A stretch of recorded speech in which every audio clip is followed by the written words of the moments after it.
Welcome back to Horoscope TV. I have to say, looking at the calendar, we are approaching a really specific moment in time. We are. We're turning our gaze toward the end of February 2026. And usually when we sit down to analyze a week, we're looking at these broad strokes, right? General vibes for everyone. Right, the collective energy. But today, we're doing something a little different. We are taking all the charts, the transits, all the planetary movements, and we are aiming them like a laser beam at one specific sign. It's a precision strike, yes. Yeah. We're focusing entirely on Scorpio. The scorpions of the zodiac, the sign that everyone is, well, a little bit afraid of and maybe also a little bit obsessed with. That's a fair assessment. And we are zeroing in on the week of February 23rd to March 1st, 2026. Now, I've looked at the notes you prepared, and I have to be honest, there's a lot of red ink on this chart. It doesn't look like a standard you will meet a tall, dark stranger kind of week. No, it certainly is not. If you're a Scorpio, or if you have a Scorpio in your life who you are trying to understand, this week it's critical. Critical, okay. When we analyze the astrological data for late February 2026, we aren't just seeing weather.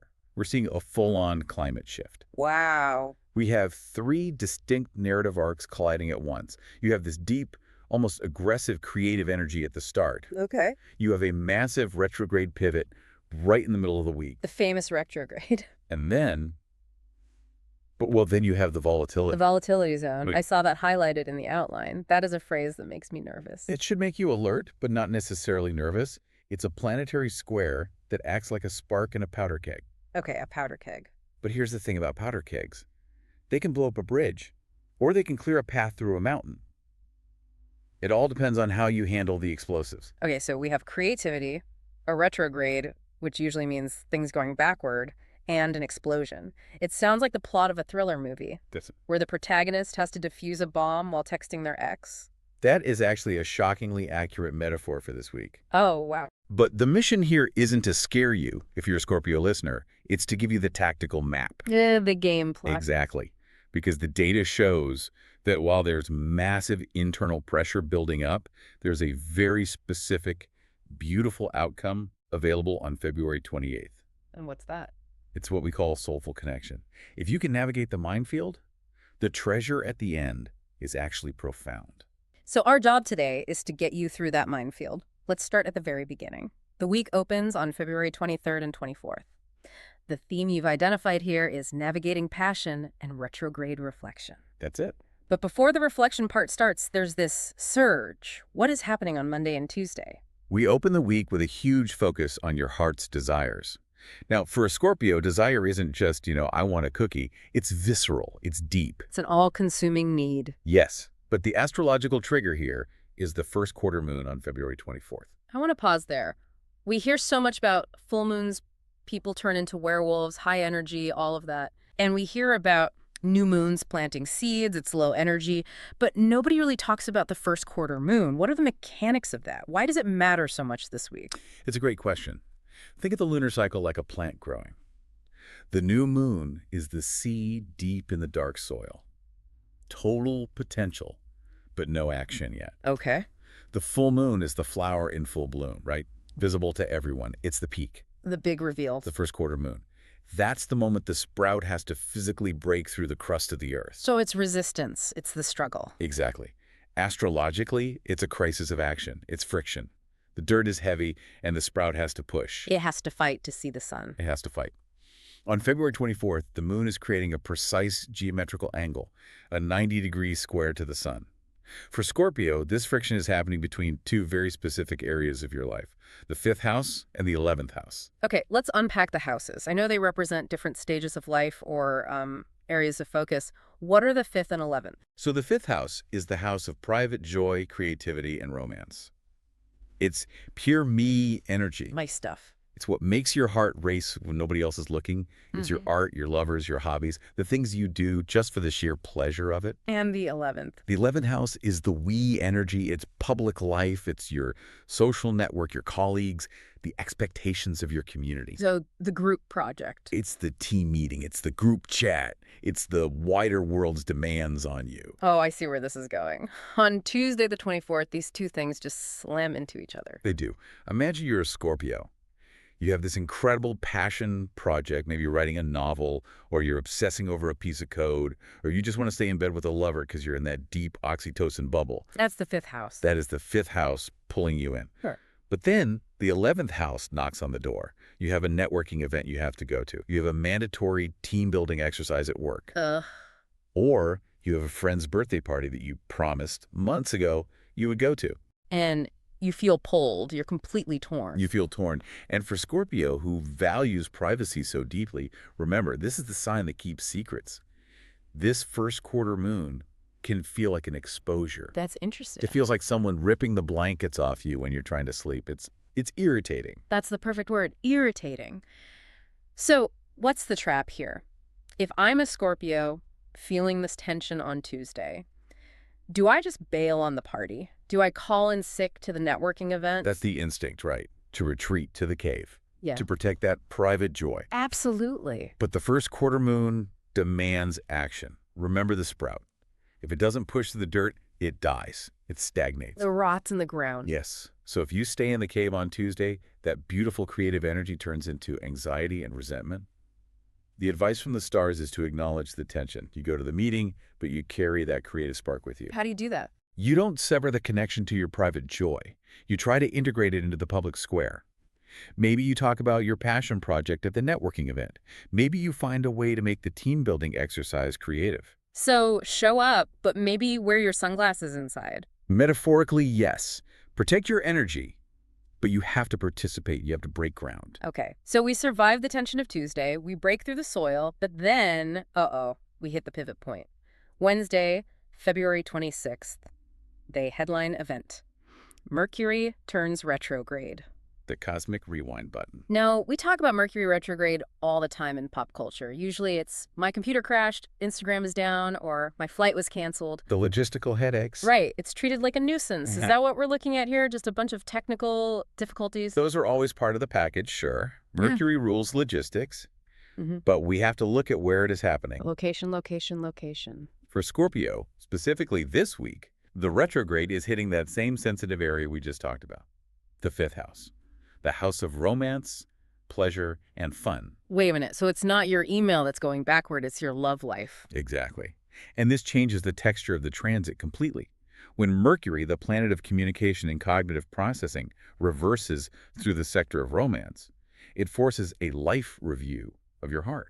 A life review. That sounds heavy. It can be. The astrological data indicates two distinct scenarios here. Let's look at scenario A. This is the one everyone fears or secretly hopes for, depending on how lonely they are. Don't say it. The return of the ex. Ugh, why does the universe do that? I mean, seriously. You break up, you move on, you're doing fine, and then Mercury goes retrograde and suddenly Brad from 2021 is in your DMs asking you up. Is there purpose to that, or is the universe just trolling us? It feels like trolling, doesn't it? But astrologically, there is a very clear function. Retrogrades are about unresolved data. Unresolved data. If Brad from 2021 pops up, the stars are essentially asking you, did you actually learn the lesson from that relationship? It's a pop quiz. It's a final exam. Maybe you never got closure. Maybe you idealized him and you forgot why it was so toxic. Right. The rose-colored glasses. Or conversely, maybe the timing was just wrong. Right. And now you're both different people.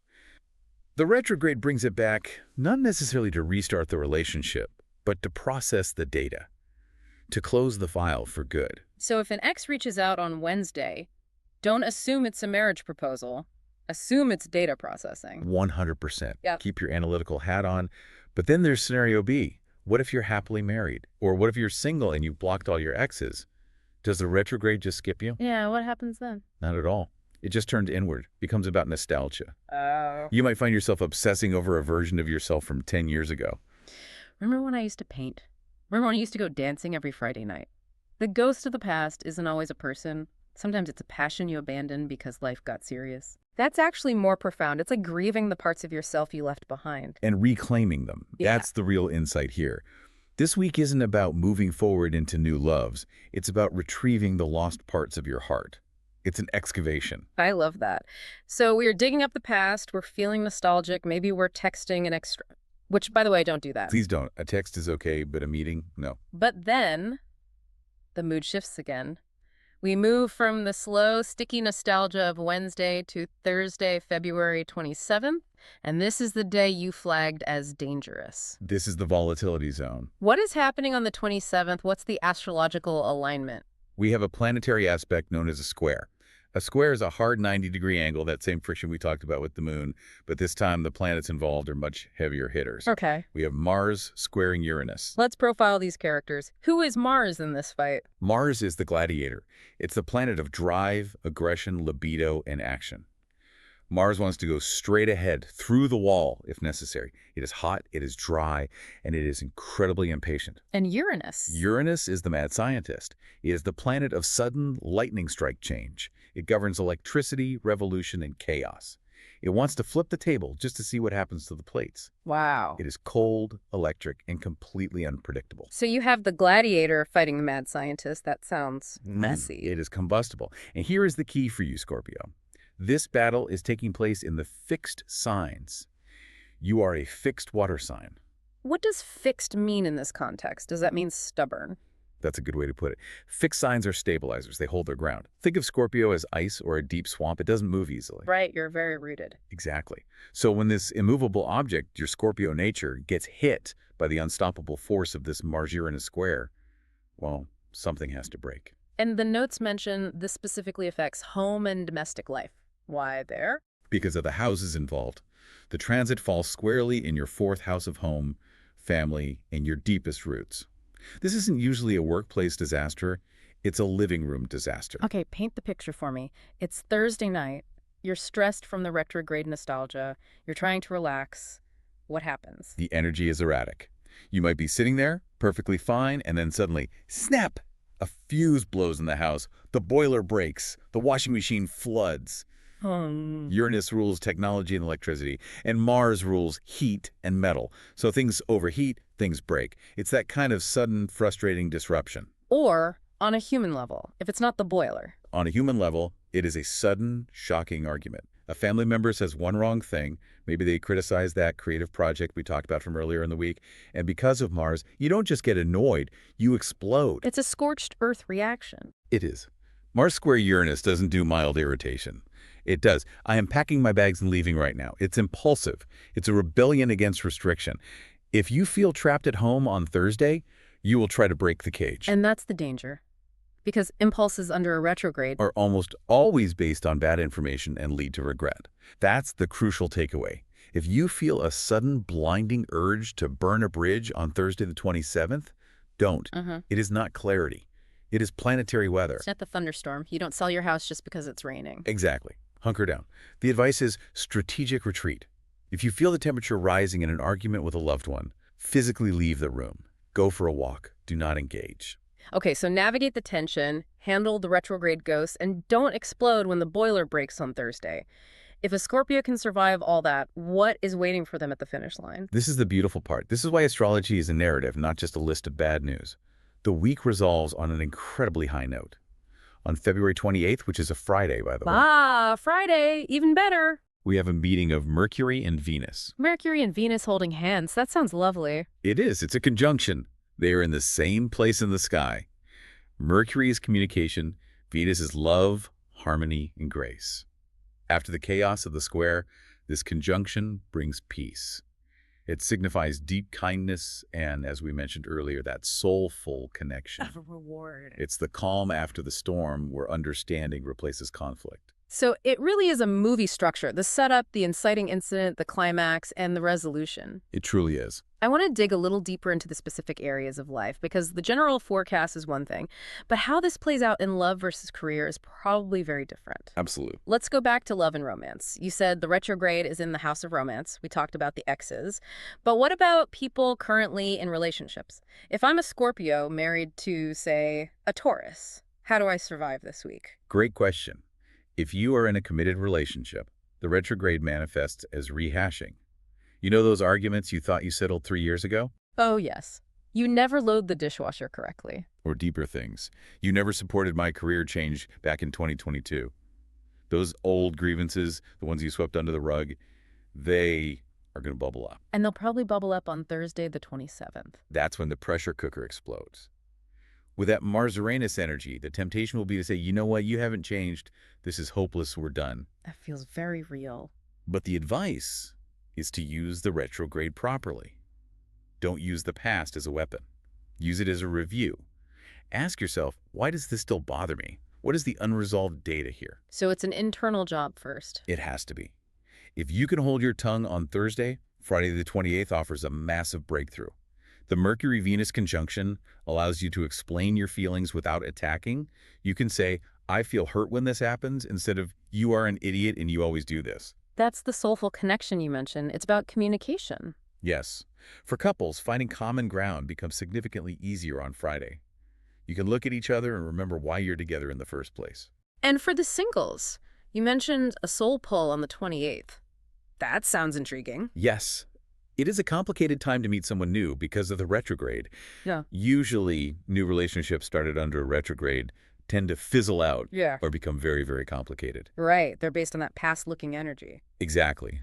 But the 28th is an exception because Venus is there, bringing her grace. You might meet someone who shares your deep, fundamental values. How will you know? What does that feel like? It won't feel like a shallow flirtation. It won't be about, oh, they have nice shoes or they're good at small talk. It will feel like you've known them before. That retrograde theme of the past. Yes. Maybe you meet someone who feels familiar in a really comforting way. It's a karmic recognition, a deep, soulful pull. You'll just know. That gave me goosebumps. Okay, let's pivot to work and career. Scorpios are known for being strategic, focused, incredibly ambitious. How does this backward-moving energy affect their empire building? The theme here is the art of revision. In the workplace, if you're a Scorpio, you need to stop trying to conquer new territory this week. That's so hard for a driven sign. They want the promotion, they want the launch, they want to push forward. They do. Huh. But the retrograde on February 26th means things at work might feel like they are moving backward. Maybe a client changes their mind at the last minute. Maybe a project you thought was finished gets sent back for a ton of edits. Maybe the software update fails and you have to roll it back. That is deeply frustrating. It is. But the strategy is crucial here. Do not push forward. Do not fight the current. If you try to launch a new product on Thursday the 27th, it will likely blow up in your face. Remember Mars-Uranus. The explosive day. Instead, use this time to fix old mistakes. Revisit joint tasks. Look at that creative project that's been sitting on the shelf for 6 months. This is the time to polish, not to launch. Fix old mistakes. I like that. It's almost like an amnesty period where you can clean up your messes before moving on. That's a perfect way to put it. It's quality control. And there is a warning for workplace drama on the 27th. The drama day again. It affects everything. Yes. Because the stress is originating in the home sector for you, you might find that you bring your bad mood to work. You snap at a coworker. Or you might clash with a coworker over a shared goal. Scorpios can be, well, stinging when they feel their control is threatened. The famous sting in the tail. Correct. And the tactical advice is simple. Keep your head down. Be patient. Do not reply to that passive-aggressive email on Thursday. Oh, good advice. Save it in drafts. Wait until Friday when Mercury and Venus help you find the right words. Because your intensity is a double-edged sword, right? It is. And that leads us to the Scorpio asset. We always talk about Scorpio intensity as if it's something to be feared or managed. But this week, the data says it is your greatest asset if it's used for good. For creative vision. If you pour that incredible focus into revising that project, into fixing that flaw in the code, you will create something brilliant. Channel the aggression into the work, not the people. That's a great perspective. Now, money and finance. We've got stable but cautious as the headline. Yes. It's not a disastrous week for money by any means, but there are definite traps to avoid. Let's start with the good news. Tuesday, February 24th, the first quarter moon. On the 24th, coinciding with that creative friction, there is an opportunity, a new idea to increase your income. Oh, interesting. And interestingly, it's tied to a creative project. So that hobby we talked about, the novel, the painting, that could actually start making money. It's very possible. The spark of the idea is there, but, and here's the giant astrological warning sign, immediately after that idea comes the retrograde on the 26th. Just have the brilliant idea, but for the love of God, don't sign the contract. Precisely. Do not sign new money contracts this week if you can possibly avoid it. And do not buy expensive things without thinking twice or 3 times. Why? Is it because the item will be broken? Or is it that we'll just regret it later? It can be both. With Mercury retrograde, it's often about information asymmetry. Maybe you don't see the hidden fee in the contract.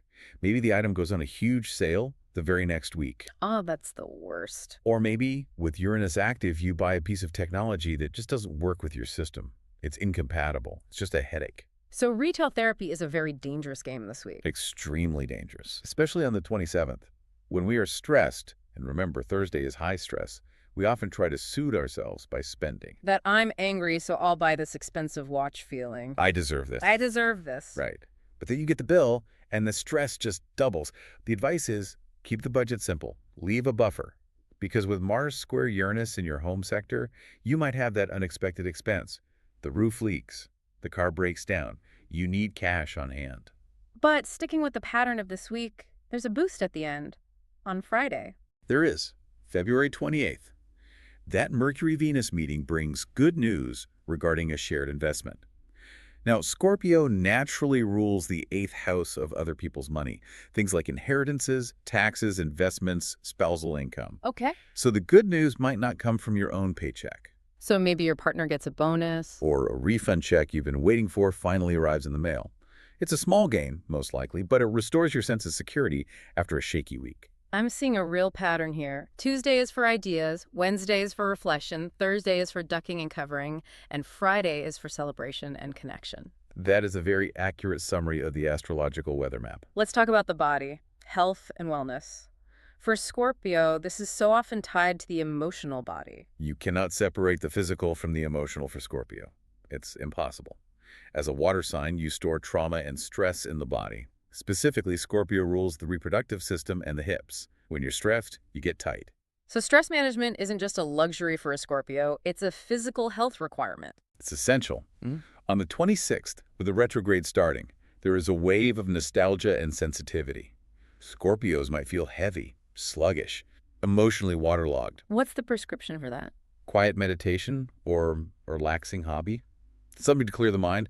Journaling is fantastic. You need to get the emotional water moving so it doesn't stagnate. And then comes the 27th, the volatility zone. I imagine the anxiety levels just spike through the roof. They do. Mars and Uranus make the body feel wired. You might feel restless, like you have restless leg syndrome all over your body. It's an excess of electrical energy. So what do you do with that energy? Do you try to sit still and meditate it away? No, actually. Sitting still might make it worse. If you bottle up Mars energy, it can turn into inflammation or migraines. The expert recommendation here is very specific. Intense but grounding exercise. Intense but grounding. Explain that. What's the difference? Not something chaotic like competitive sports where you might get injured. Scorpios are accident-prone on the 27th. Good to know. Think brisk hiking, stomping on the earth, deep power yoga stretches where you hold the pose until your muscles literally shake. You need to move the Mars energy out of the body, but you need to do it in a way that connects you to the earth, that grounds that chaotic Uranus electricity. Literally. Walk it off, stomp it out. And then, by Friday the 28th, you enter recovery. You return to feeling vibrant. But remember, the body needs a calm environment to reach this state. You can't heal in a nightclub. You need peace. Okay, I love that. Now let's get into the toolkit. We have some specific colors and numbers for the week to help Scorpios navigate. We do. The color of the week is burgundy. Oh, classic Scorpio. Deep, intense red. Very specific code. #80028. Burgundy reflects deep passion. It matches the heart's desires theme perfectly. It's a grounded red. It's not the bright fire engine red of Aries aggression. It's the blood red of deep emotion and fine wine. It signals authority and depth. I love that. Wear a burgundy scarf. Maybe paint your nails burgundy. What about the numbers? The lucky numbers this week are 9, 18, 27, 36, 45, and 54. I'm spotting a pattern here. It's the 9 times table. In numerology, 9 is a very special number. It represents completion, the end of a cycle. It is the number of the humanitarian, but also of the hermit who has finished their journey and gained wisdom. This fits perfectly with the retrograde theme of wrapping up the past, closing the door, and preparing for something new. That is so cool. It's like the universe is giving you a receipt. Done. Exactly. This lesson is complete. What about best dates? If you have to circle 2 days in the calendar. It would be Tuesday, February 24th. For that creative spark. Yeah. That's the day to brainstorm. Get the idea on paper. Yes. And Friday, February 28th for the soulful resolution. That is the day to have the important heart-to-heart conversation. Now we have to talk about people. This is huge. Relationship dynamics. Who should Scorpio hang out with this week and who should they maybe avoid? The best match this week, hands down, is Pisces.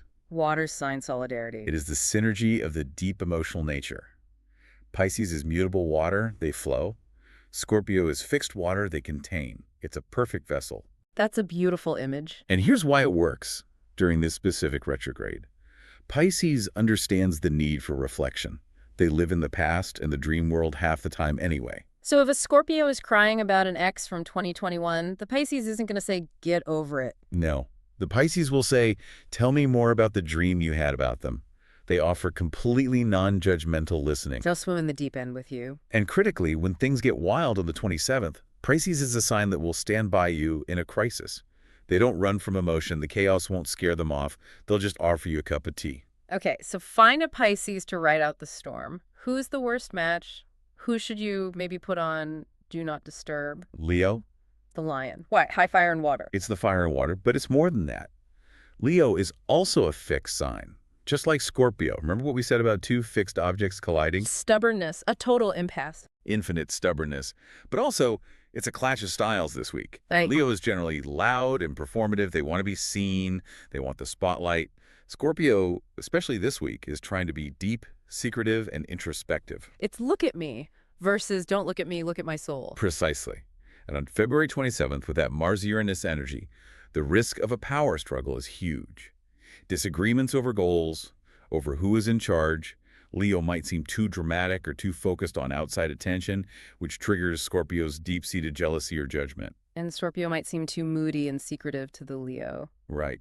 And with Mercury retrograde, communication is already hard. Trying to bridge that fundamental gap between Leo and Scorpio this week, it's heavy lifting. So the advice is to avoid serious talks with Leos. Yes. Keep it light or just give each other some space. Yeah. If you try to resolve a deep conflict with a Leo on Thursday, you will just end up roaring at each other. Nothing will be solved. Wow. This has been such a comprehensive look at the week. It really does feel like a journey. We started with the creative spark, went through the retrograde tunnel, dodged the explosions, and landed in a place of soulful connection. It is a journey. Astrology is rarely static. It's all about the movement. Before we wrap up, I want to ask you for one final provocative thought. We've talked a lot about the retrograde and the Mars-Uranus clash. They sound so disruptive and negative on the surface, but is there a hidden gem in all that chaos? There is, and this raises a really important question about how we view progress. We often think progress is a straight line forward. We want the graph to go up and to the right. Always forward. Always forward. But this week teaches us that the backward movement, the retrograde, is actually the only way to fix the foundation. The true opportunity is in the pause. The pause. If you don't stop and look back on the 26th, if you don't deal with that unresolved data, you can't have that authentic, soulful connection on the 28th. You would just bring your old baggage into the new moment. The disruption, the boiler breaking, the text, it's all a course correction. And the mandatory stop sign. It's the universe forcing you to stop so you can see where you are actually going, not just where you've been running. That is beautiful. The pause is part of the progress. Exactly. It's essential to it. Well, there you have it, Scorpios. A week of intensity, reflection, and ultimately soulful connection. Thank you so much for tuning in to this episode on Horoscope TV. It was a pleasure to analyze the stars with you. And to our listeners, if you want to be notified when the next analysis of the zodiac is available, please make sure to subscribe. We'll be back to guide you through the next celestial season. Until then, trust your intuition, watch out for the 27th, and wear that burgundy. Goodbye.